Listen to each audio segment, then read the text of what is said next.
Zibby Owens, and you're listening to the award-winning podcast, Moms Don't Have Time to Read Books. Please sign up for my newsletter at zibbyowens.com for updates on podcast guests and lots of live events. This week's episode has been sponsored by A Thing or Two, which is a podcast hosted by Claire Mazur and Erica Cerullo, who you might know as the co-founders of the website Of a Kind, RIP, or the co-authors of the book Workwife, which I've had on my podcast. They're all about discovery and enthusiasm. This podcast has been described as a unique mix of urgent discussions of non-urgent things and thoughtful discussions of important and otherwise ignored things. And I'm very much on board with that take. Claire and Erica also send out a weekly companion newsletter with a diehard following. You can sign up to receive it at claireanderica.com. So thanks so much to Claire and Erica and their fantastic podcast, A Thing or Two, which you should definitely check out. I'm here today with Mark and Siena Siegel. Mark Siegel is an author and illustrator of many award-winning books. He's the founder and creative/editorial director of First Second Books, a Macmillan imprint that publishes graphic novels. He illustrated To Dance, written by Siena Cherson Siegel, his wife. He illustrated Oskar and the Eight Blessings, which won the 2015 Jewish Book Award, and How to Read a Story. In 2017, he launched the Five Worlds graphic novel series, a 5-volume fiction series he co-writes with his brother, Alexis Siegel. The first in the series was a New York Public Library Top 10 book for kids in 2017. Originally from Ann Arbor, Michigan, Mark was raised in France. He graduated Brown University. He currently lives in New York. Siena Cherson Siegel is an author and former dancer from Puerto Rico who trained at the School of American Ballet and later worked in the education department at the American Ballet Theater, directing their training programs for young dancers. To Dance is her story, which won a Sybert honor and many other awards. Also a graduate of Brown University, she currently lives in New York and is married to Mark. So welcome, Mark and Siena. Thanks so much for coming on Moms Don't Have Time to Read Books. Thank you for having us. Yeah. Especially on this rainy, disgusting day. It sure is. It's like a London winter right here in New York today. Yeah. But even more cozy, right? Now we have nice to be inside. It is. Hot tea. Hot tea. There's so much to talk about with graphic novels and both of your incredible life experiences. But let's start with To Dance, your illustrated graphic novel that you worked on together, a ballerina's graphic novel. How did you decide to collaborate on this? Why did you make it a graphic novel? What is it about? Go ahead. I'll just sit back. Well, To Dance is a memoir, and it's about a 10-year period of my life growing up as a young ballet lover who started taking ballet and then fell in love with ballet and wanted to just continue doing it as much as possible. And coming to New York to train at the School of American Ballet and doing that at a very interesting and unusual time in the history of ballet where George Balanchine was still alive. He was still running the company that the school is associated with, the New York City Ballet. And people were, coming to New York from the Soviet Union and defecting. And there was all these amazing dancers just arriving there at that particular moment in time. And I was this little girl, just kind of swept up into it all and getting to dance with some of them in the same performances as a child at And you came from Puerto Rico? Yes. And how old were you when you... I came here when I was 11 and started into 7th grade. I arrived right before 7th grade. So it was a huge change, of course, coming from Puerto Rico. But it's not like it was the first time I had come to New York. I had been here before for like a summer program at ABT the year before and just, trips. But so it's about that and about just being a girl who loves ballet and my experience with that. And then also it goes into the fact that I did not end up becoming a professional dancer. So it was, a little bit of a different story than I thought was out there at the time. And tell me a little more about your injury that halted your career. Well, it was a torn ligament in my ankle. And it wouldn't have halted my career at another time, I think. It's not the kind of thing that you can never recover from and dance again from. But at the time it happened was not a good time because it was the time when I really needed to just strengthen up so much that they could see, okay, you're going to get in the company, you're not going to get in the company, you're going to get a job, you're not going to. And so it was just a very bad time for it to happen. And it never really strengthened up back to where it had been before. And you kept dancing instead of really giving it a chance to heal. Yes, I didn't take care of it at the beginning. Until it was really damaged. And it just, so the effect of that torn ligament lasted for months and months because I waited a long time before I finally got the cast and stopped dancing. So it was really a year. It was kind of like a year-long process of realizing that it was going to have a really bad effect on my dancing life. And when you were growing up, you turned to all these great books about dance. And I was particularly interested and excited to see Jill Clemens' book, A Very Young Dancer, because I loved that book, that whole series of books, Very Young Everything, A Very Young Skater, A Very Young Chef or Cook or whatever. And my mom saved those books, and now my daughter reads those books all the time. So then I saw in the graphic novel a picture of that book. So that was fantastic, because you never know who else is reading what you love as a kid. I know. I absolutely loved that book. I did read all the other books too, and I went to the School of American Ballet with a very young skater. The girl who was a very young skater. She was in the school at the time. But I read it and read it and read it and would study every detail. I loved all the details of the photos and just was, I loved the fact that there was this girl who loved the same thing as I did. And, we had so much in common, even though we had so little in common and, me living in Puerto Rico at the time. But I just really wanted to do what she was doing. That was so clear to me. I wanted to go to New York. I wanted to go to that school. And, and you made it happen. That's incredible. Yeah. It's really incredible. It was, that's just this one moment in the book that is, so amazing, was that when I arrived at the school, my first class at the school was the level that she was in when the book was made. I wore the Savely third color, and I was just like, this is A Very Young Dancer. And within a couple of months of arriving, I started, getting to be in the Nutcracker and the performances that the children can be in at New York City Ballet, rehearsals. And it was so exciting. It was a dream. You should drop some names.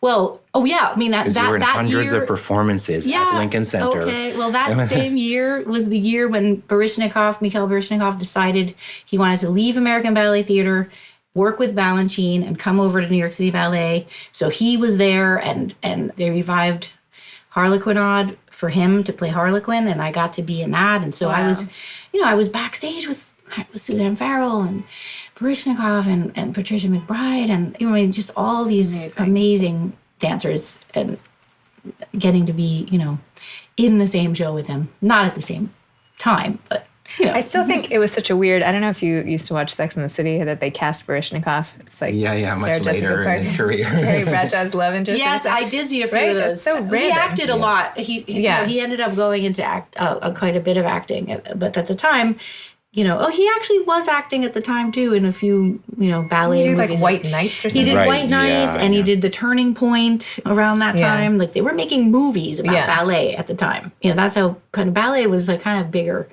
part of mainstream culture than it is now, I think. And the stars you mentioned, like Suzanne Farrell, all those people, like, I still remember their names, but I could only maybe tell you one name of a dancer today. No, exactly. They were Missy showing, Copeland. Yeah, I know. Thanks to my daughter. Ballet on PBS live all the time. Performances of the Met, the ABT, and New York City Ballet, and making movies about it, and it was the place to be. Yeah. So this whole period of your life, you condensed, essentially, and turned into a graphic novel. Yes. Mark, you have this whole graphic novel background. You started First Second, which produces like a bazillion graphic novels of all different types, all different ages, with all these different collaborators. And you've written and illustrated so many books yourself. You could have done anything with Siena's story. Yeah. And you're married. So you had like an extra pressure to make it good. Why in this form? I'd been hearing, what was interesting to me is, it's a bit like we had these two languages, Siena had the language of ballet and I had the language of comics. And what was interesting was that, she wasn't especially warm to comics to begin with, and I wasn't especially warm to ballet. So we had to kind of learn each other's language, and she would, before we started into the project, it came about because I was very interested in the fact that she would look at life as a dancer. And I feel like the way she would talk about a football game, she was actually talking about dance. I think the way Siena writes is a kind of dance. And that to me was very interesting. And then a graphic novel is more verbal, but it's also visual. There's a different use of time, so, and it's very hard. I find it very hard looking at ballet books generally, like especially picture books. They tend to be very wooden. They're drawn after photos and it shows. And it doesn't have any of the sense of time, the sense of movement, and so I had to learn, Siena took me to some shows and to see some ballets. I had to learn how to read a ballet. And she had to learn how to read a comic, and for her, it was more instant. I think it was like Persepolis. There was a couple of graphic novels that you read that were like your entry points, and for me, it took a little while I think what it was that at first I would go to a ballet and I was looking for plot. So I'm looking like it's a movie or a play. And if you do that, it's horrible. Mostly they're really bad plots, except maybe Giselle and a couple others. Balanchine doesn't do, he doesn't do a plot. Story ballets. No. Plot. Mostly except the Nutcracker, they're not plots. So it took this shift to actually get into like reading with my feeling life. And that was a big shift for me. It was a deep moment. It happened with Symphony in C. And it was a video of Suzanne Farrell in Symphony in C. And it was like, I got it. I was like, oh, it moved me. And I was like, okay, that's what gets a person hooked on this stuff. And then I could kind of enter into Siena's language, and then we brought the two together. So we were doing things. What I found was a really interesting challenge for myself creatively was that, we had some events. We had like 10 years of Siena's life to work with. And I interviewed her. We were on long walks up in Westchester in the Rockefeller Farms with a little recorder, and like hours and hours of interviewing was how we started. And she told her stories, told these moments. But when we distilled it down, like our core intention with the project was to try and capture, there was 4 distinct feelings. And that to me was a really interesting challenge. It's not a concept. It's not an idea. It's not like a sequence from a plot, or a mystery or something. It's like, how do you get a reader into feeling things, like 4 things in a deep, meaningful way, And I feel like it's funny because, this book first published about 12 years ago from Simon & Schuster. And at the time, it was right before the explosion of the graphic novel. It was just 2 years before it really went bananas in America specifically and turned into the fastest growing category in publishing now. But at the time, it was just ahead of that. And so we had a limited amount of pages to work with. We were told like 64 is already crazy for a picture book, and we wanted 120 and they were like, what are you thinking? But then, so we put it out, and then I had other projects over the years, and we got this chance basically to do an updated special edition, which is what's coming out right now. And that's a pretty rare thing for any authors, to have. Like 12 years later, you get to rework some of the artwork, add some of the interstitial things that we had to cut. The text didn't change at all. The text didn't change, yeah. But Siena added a whole scrapbook of memorabilia. Which I love. That was all so great. That was so fun to do. I just thought, I happened to have kept scrapbooks.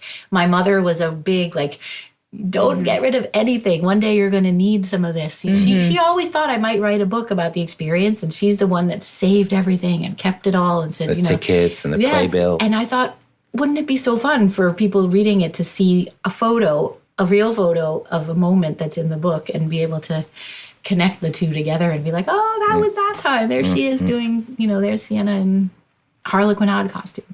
So that was really fun to put together. I mean, this is basically what's coming out now is the book that we really wanted to put out in the beginning. That's good. It only took 12 years. Yeah. But I felt like, so getting to that, the meshing of these two things, like the graphic novel allows you to play with time in a different way and to get into, you can switch out of the verbal into the nonverbal.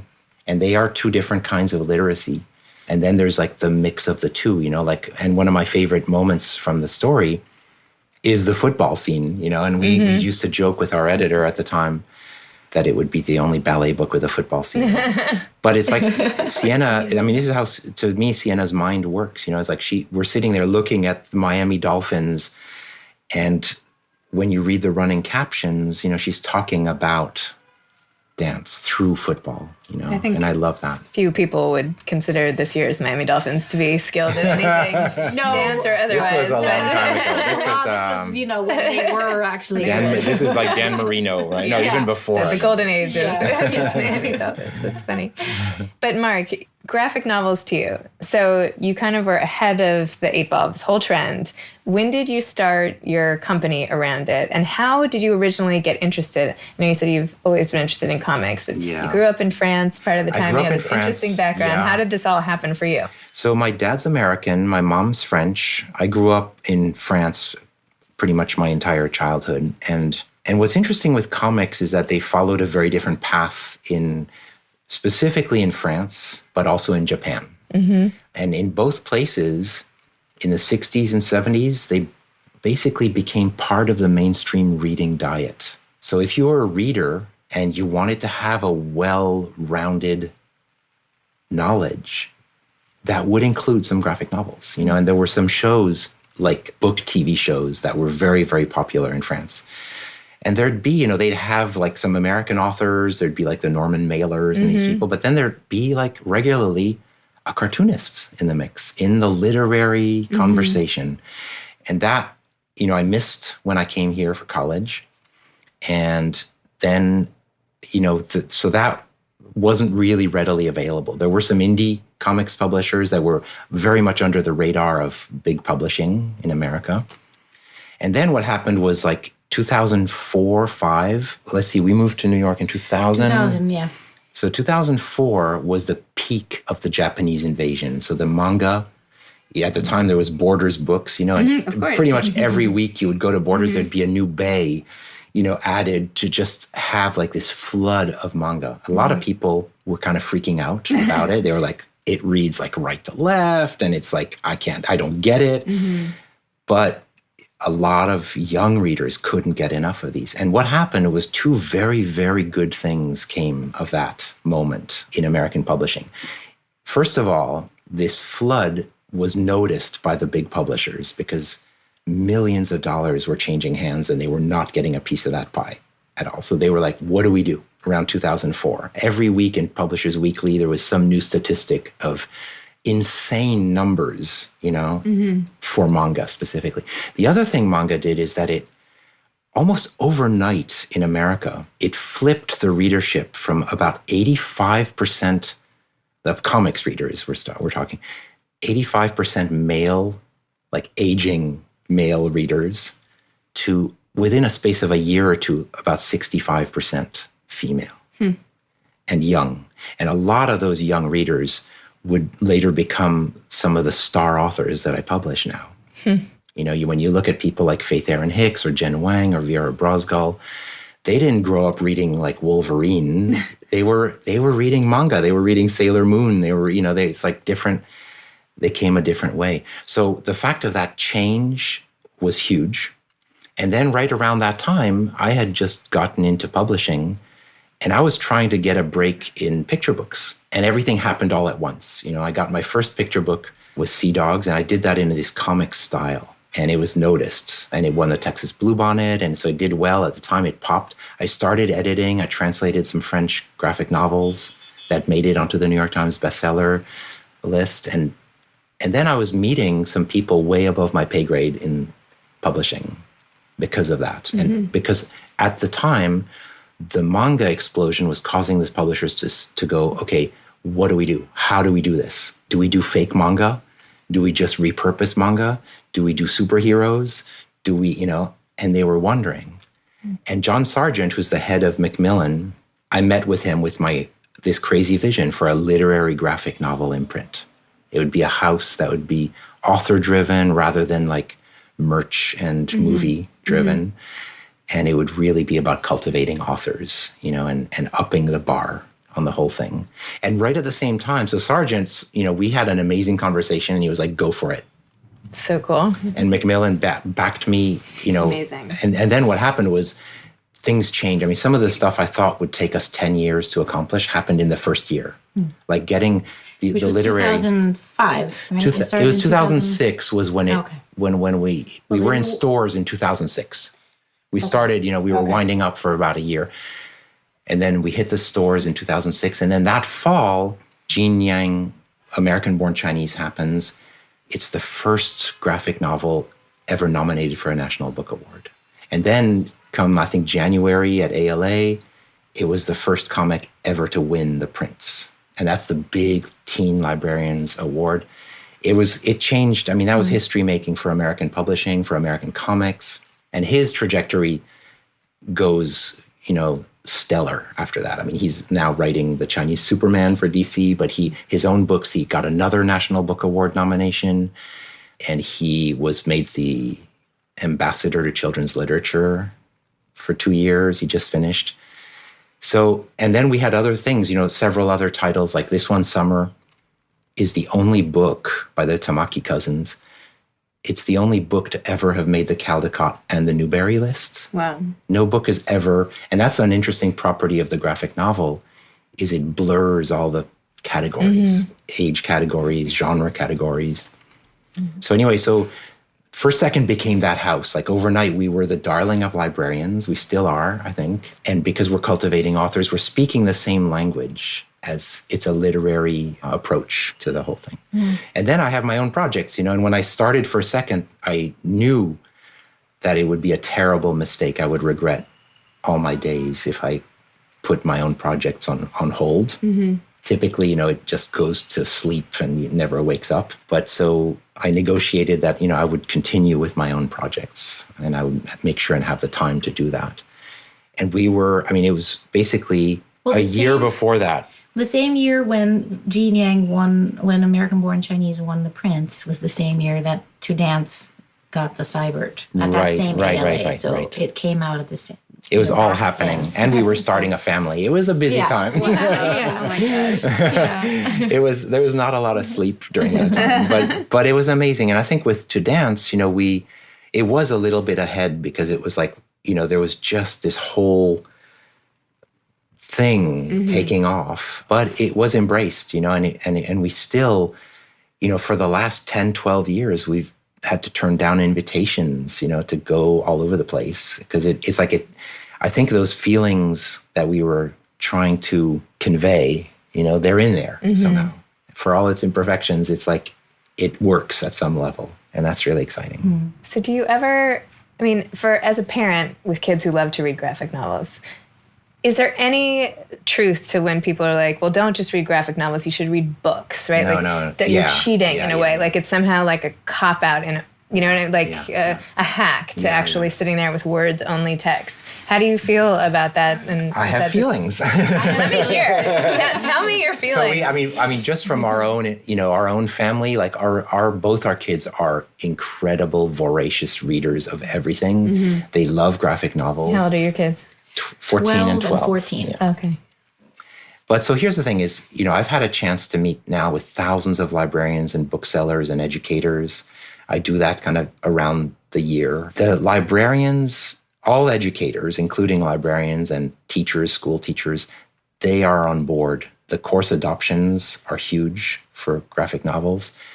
They'll tell you that oftentimes the vocabulary for the same equivalent in prose, it's much more advanced in graphic novels. And that in general, kids who are growing up enjoying their reading are going to be lifelong readers. And that, now we have, a decade of data to show they do. They read everything. And what's interesting is when you talk to librarians, they will sometimes tell you, especially teen and children's librarians, they'll say, we're not the problem. The teachers are not the problem. The last holdouts are parents. Interesting. And, when you think about if graphic novels are getting National Book Awards and getting Prince Awards and Newbery Awards, that's not for nothing. It's an indicator, right? Now, is everything good? No. But point to any medium. Neither are all the prose books. Look at novels, right? Novels or movies or music is 90% crap. I mean, generally, it's fair to say it's 90% crap. There's a lot of stuff. There's a lot of stuff. But then that 10% are like the gems that are going to stand the test of time. Now, there's a lot of that 10% in graphic novels. And there's some stuff where if you have a prejudice against that form, then you may not be exposing yourself or your kids to some really remarkable new voices that are doing some work that will, I think, stand the test of time. Yeah, I do feel that they shouldn't replace reading prose and novels without pictures, because I think that there's a lot of value in picturing things in your own mind and not being, like having the imaginative space while you're reading to see what you think it looks like. And also there's a kind of a stamina about just reading words with no pictures that I think is built by doing it more and more, where sometimes I feel like it would be lost. That stamina would get a bit diminished by only reading graphic novels, but of course they're never going to just read. Well, no, and they have to read. They're school, different. I think they do. They're different. They operate on different parts, different circuitry in our minds. Yeah, they do. So they're different reading experiences, and they're good for different things. They have different strengths. Yeah. So I do think that there's some books. I get as an editor, I get a lot of submissions of people saying, "Oh, well, let's adapt this book from prose to graphic novel or something," and I tend to resist that because I feel like if it works, why mess with it? And you're going to end up with a kind of diminished echo of the original thing. It's like Orson Welles used to say he only wanted to adapt mediocre novels to make great movies out of. And I think with when people, like you're saying, it's not nothing is a substitute. It's a different reading experience. It's a different form of literacy. It really is. I mean, there is now a visual literacy that our kids are growing up with, that it's a vital medium for them. Just like you look at the 60s and you can't think of the 60s without pop music. It's like that is the vital medium of the 60s. Right now, you look at things like podcasting, you look at things like graphic novels. There's a reason why these connect right now. They do. Interesting. There's a freshness, I'm interviewing tomorrow somebody who wrote an Amazon original, like an audiobook only. Yeah. And I was talking about that to some people in an older generation who were like, well, that's not reading if you listen to these books. And I was like, I mean, you're not using your eyes, but you're consuming the story. Your brain is like consuming the story. Anyway. Yeah. But it is interesting that audio does also work through a different circuitry. You know? So it affects you in a different way. And then there's the voice and there's the acting and that now comes into it.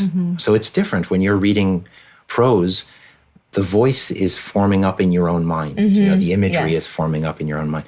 Yeah. What's interesting with graphic novels is that it's certainly not like a lazier experience, because it's actually a very active reading. You are actually filling in a lot more than you are seeing in some ways. I mean, nobody would accuse anyone who's interested in art of being lazy, right? And it's essentially the mix of art and reading, right? So why would it be lazy? If anything, you're doing double time. That's right. You're working overtime on these graphic and novels. it's something that sometimes people have to learn to do, which is to take the time to look at every picture. Read the pictures. Yeah, to actually read sometimes them. children will just read the text and forget that there's a picture to look at, and like go real fast and then miss out on all the artwork and all the pictures. And so you have to get into the right speed in order to that's really it.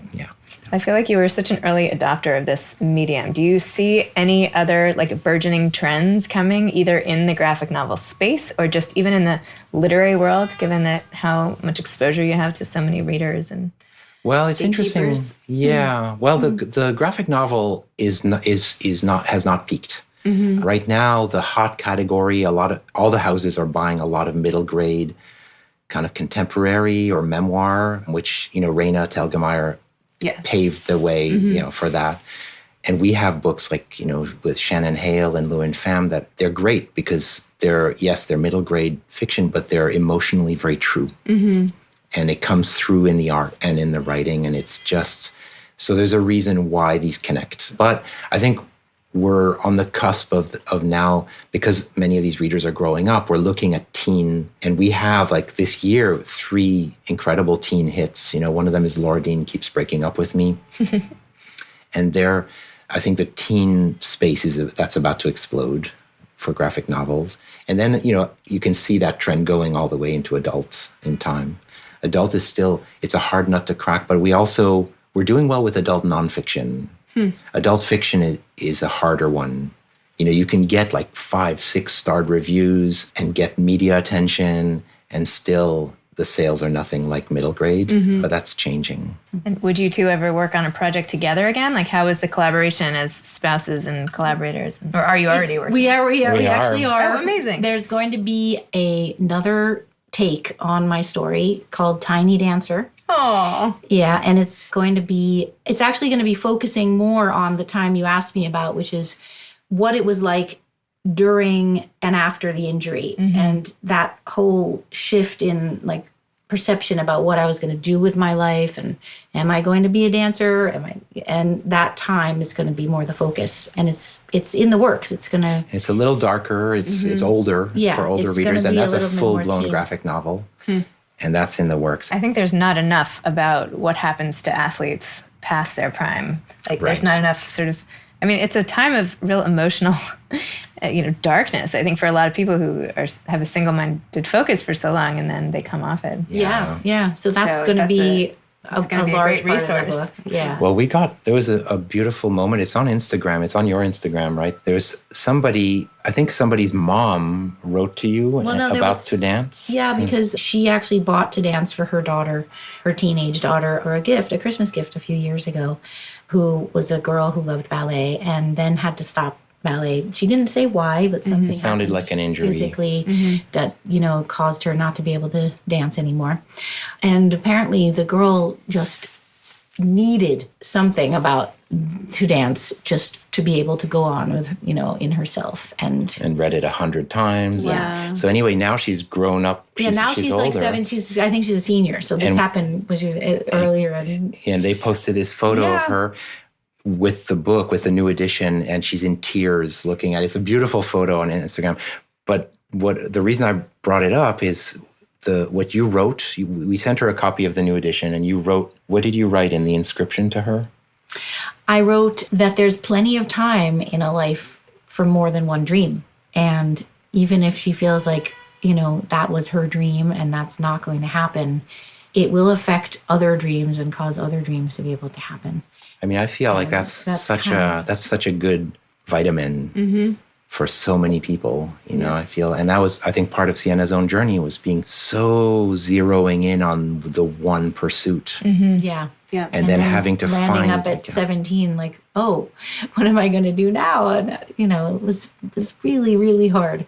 So the next book is going to focus on that. Oh, I can't wait for that. Yeah, and it does different things, and like in New York has more of a presence, and it's just like it's a different creature, but it's very exciting to see that take shape. So we're working. Yeah, it's great working together. I love it. It's difficult because we have to, carve out that time and space to do that together, which is different from all other aspects of life and our family life and everything else going on.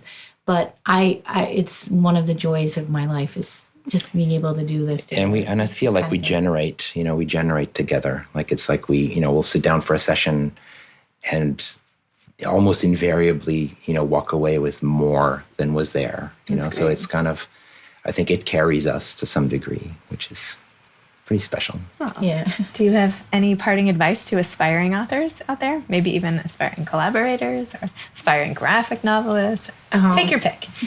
I do. Like, I get asked that. I meet a lot of young and aspiring authors. Sometimes I'm tempted to say, like, don't overload on advice. You get a lot of it, and when someone comes to you asking for advice, it does it tickles up your ego. It feels nice, to be like in that seat. But then, ultimately you get some people who are spending like thousands of dollars on seminars, and they're reading books and methods. And yes, there is a craft which you do need to learn, whatever, kind of storytelling you're doing. So there's a need to actually train and kind of get some skill.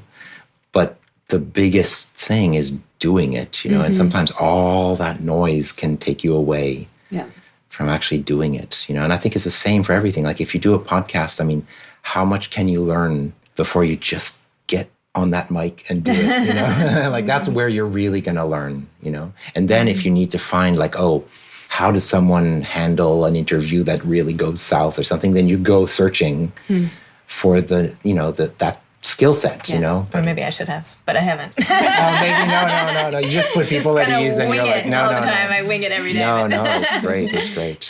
You definitely have an art of putting people at ease. You really do. Thanks. I don't actually feel like I have any advice. Oh, that's ridiculous. Yeah. I don't. You must. What about advice for getting, switching gears? I loved your dream advice. I mean, I know. I love that. Let's keep that as yours. That was so special and really inspiring too, because so life is long. I mean, knock wood, but life takes people in so many different directions, and I think it's so unique to have a dream so early that it's over by the time most people even have their first dream. Right. Yeah. Like people are like, "What should I study in college?" And you're like, "I've had a career already." Yeah.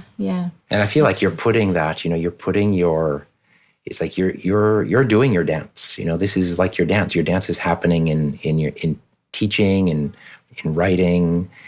And when you meet with these, like we had one time we were in the projects in DC with this marvelous foundation called Open Book Foundation. Mm-hmm. Yeah. They're awesome. Mm-hmm. And they gave 90 copies of the book to these, I think they were like 10 to 13-year-old girls. Mm-hmm, they were. And it was in the projects. I mean, we arrived, we were like, I don't see a school here. And it was in the basement. Oh my gosh. But these kids, Siena had them dancing. And it was just the most transporting couple of hours. And then they all got a signed copy. They were all reading. It was actually, for most of them, the first book they'd ever owned. Yeah. And it was like, that's your dance also. Right. That is like... You guys should do like a little video for your website or YouTube or something of the two of you dancing together. Oh, we have tried to dance together. We tried to dance. Even that would be funny. How did two people... Funny is right, yes. I mean, you never know what I'll handle the funny. Well, thank you so much for coming on Moms Don't Have Time to Read Books and sharing your wonderful stories. Pleasure. You've been listening to Moms Don't Have Time to Read Books with Zibby Owens. Please make sure to sign up for my newsletter at zibbyowens.com to get more updates about episodes like these and also lots of live events. Thanks so much to Claire Mazur and Eric Cerullo and their amazing podcast, A Thing or Two, which you should definitely check out.